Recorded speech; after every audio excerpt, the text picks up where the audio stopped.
Boker Tov Chaverim, greetings, good morning to my companions and friends who visit with and learn with me. I am on my third edition of Heartfelt Haftarah, and we continue through the book of Genesis. We are doing just as we are familiar with in our tradition of reading Torah portions, and then of course we have the Haftarah that accompanies it. And we continue to be using the book of Isaiah. So let's start with some tent peg thoughts. Last time I talked to you about former and latter prophets. Now I'm going to draw attention to a different way of distinguishing prophetic writings, and that is the narrative prophets versus the literary prophets. All right, very much in keeping with the former and latter, the idea is that there is a clear distinction between those books in the collection of the prophets in the Hebrew Tanakh, between those books that are narrative in the sense that the prophets are characters. They're characters whose stories are told in the third person. So we hear about the prophet Nathan, we hear about the prophet Elijah and his protege Elisha, and everything is told in the third person. On the other hand, the literary prophets are presumed to be the authors, not really the authors, but the presumed authors. And while there are narrative portions in these sections of the prophetic writings, most of them are speeches, oracles, messages that are delivered through the prophet from God. We'll talk about the phenomenology of prophecy and trying to understand how the prophets work and if they work and can we understand them from a modern perspective. But for now, what I want you to realize is that talk about the business of oracles, that in the prophet Isaiah in particular, but you can see it elsewhere, there's not a lot of logical structure from one section to the next. Isaiah will offer a prophecy on a certain subject. He'll stay on that subject for a little bit, and then he'll move on to a different subject. And what we're seeing probably are the seams between individual oracles that the prophet delivered in his lifetime. So when the subject changes, that probably means at one point he stopped talking or he stopped writing. And then he continued on with his life and he did the laundry or went out and bought all the things on the list that his wife told him to get. And then when we pick up again, we get a new subject, a new oracle. And over time, these discrete messages are assembled together.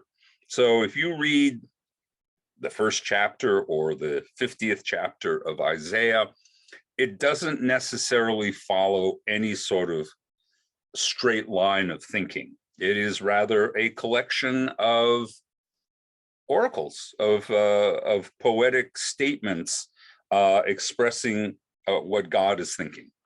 And so you have to get used to this idea that you can just sort of dip in and dip out of the prophets, and the idea that reading a prophetic book from cover to cover can be done, is done all the time, but it's not necessarily going to help you better understand what's going on. One would assume it's rather like an episodic series on television.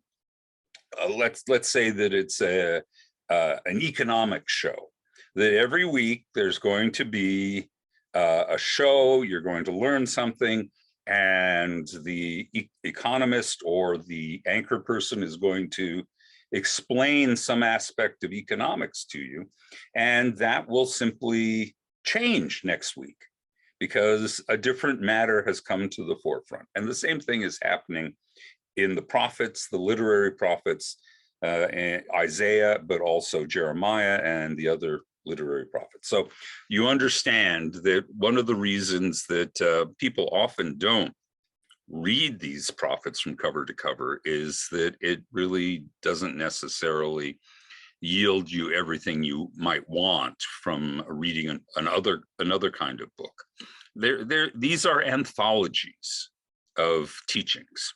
So just keep that in mind. And of course, layered on that particular sort of disconnect going on, you also have the disconnect of the rabbis, because they are choosing their readings based on the themes in the Torah portion rather than what necessarily makes sense from one week to the next in the Haftarah. So, we started out in Breshit and we were in Isaiah 52, and then with some sense of logic, we moved on to Isaiah 54 the next week when we did Noach. But now here we are in the third Torah portion of the year, Lech Lecha, and we've moved back. We're now in Isaiah 40. There's no chronological or literary reason for this other than the fact that some certain topics are brought up. And that's exactly what's happening here. So we are in Isaiah 40, which I should point out is the gateway to the later parts of Isaiah.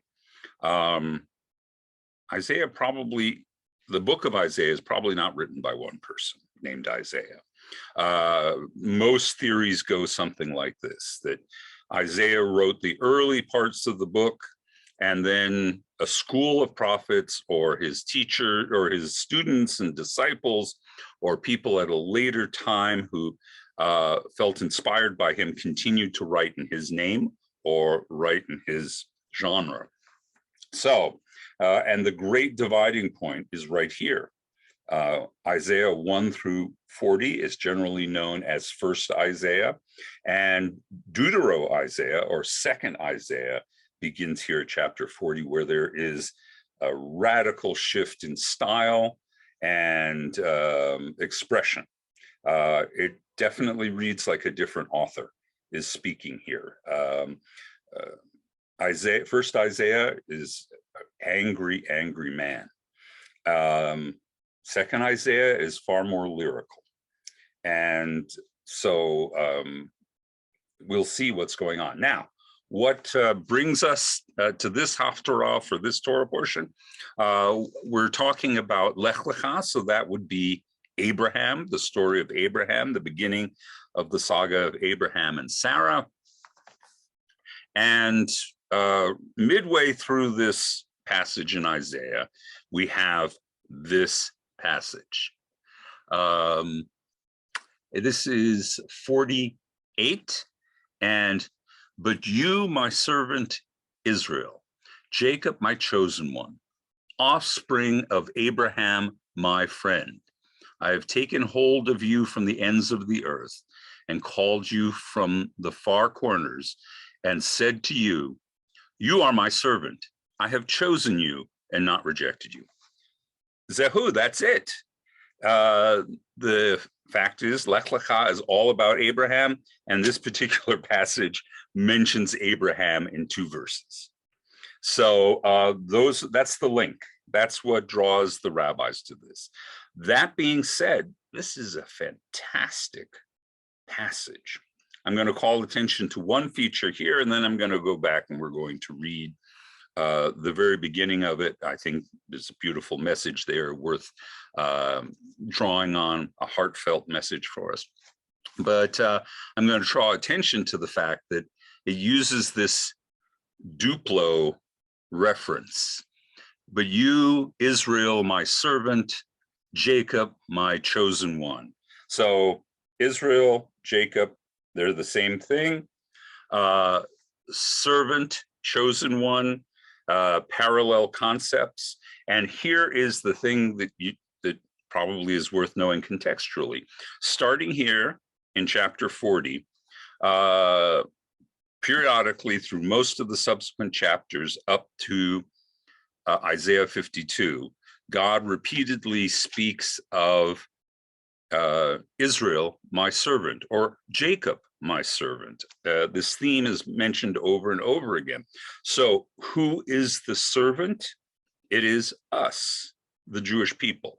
That's the context. Now, the reason I'm drawing attention to this is because when you get to Isaiah 52, 12 chapters later, and about 10 different times mentioning Israel, my servant, you have the Isaiah 53, the suffering servant passage. Now, in Isaiah 53, the servant is never named, but we are told about how he's suffering, and his suffering benefits mankind.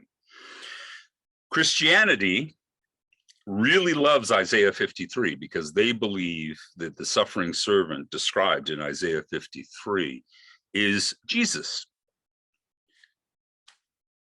I can't say it's not Jesus, but I would say that the context of the previous 12 chapters tells us who the servant is, because it keeps saying over and over again, Jacob, my servant, Israel, my servant, Jacob, who I've chosen, Israel, my beloved.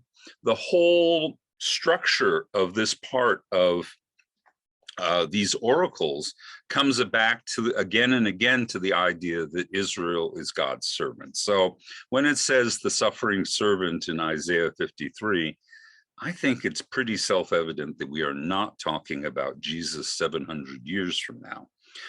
They are talking about the suffering and experiences of the people Israel, the Jewish people. So just to call attention to that context. So let's go back to the very, very first part of Lech Lecha, chapter 40.